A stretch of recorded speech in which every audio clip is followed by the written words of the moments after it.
20 тысяч лет назад уровень океана был ниже. Сибирь была благоприятной, но климатические условия ввели свои коррективы. Животный мир в поисках лучших условий для выживания кочевал и дошел до Аляски. Об этом мы узнали сегодня в Музее мамонтов. Научный сотрудник Максим Чепрасов ознакомил нас с мамонтовой фауной.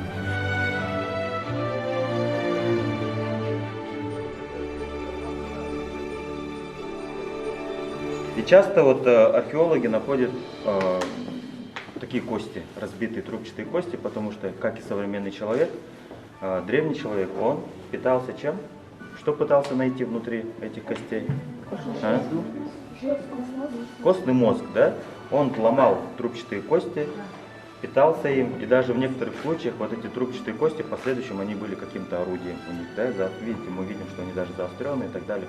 Он мог им либо копать, либо использовать других своих нужд.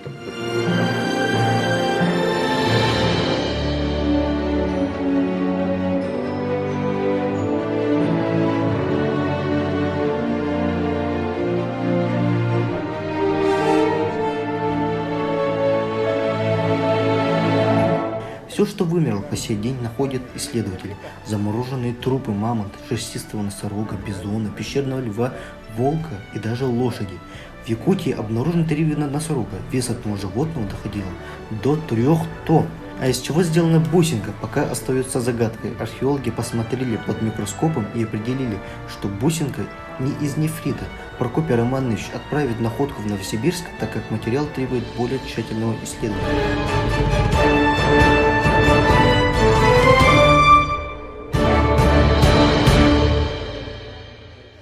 Далее мы встретились с доктором биологических наук Геннадием Боискоровым в зале мамонтовой фауны Геологического музея.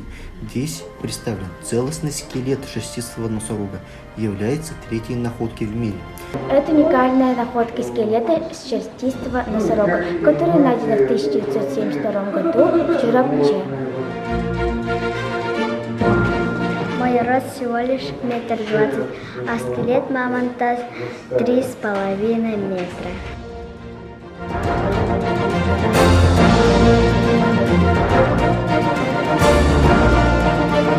Все наши находки мы показали Геннадию Гавриловичу и стали вместе изучать, сравнивать с оригиналами. Мы сравнивали кости, которые мы нашли, и эта кость больше сходит на передние ребра. Вот это больше к заднему ребру. Это к бедру.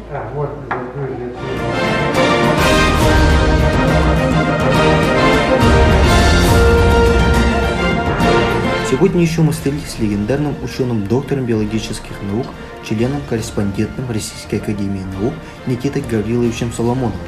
Именно он в 1994 году стал организатором и вдохновителем экспедиционной школы при Малой академии наук.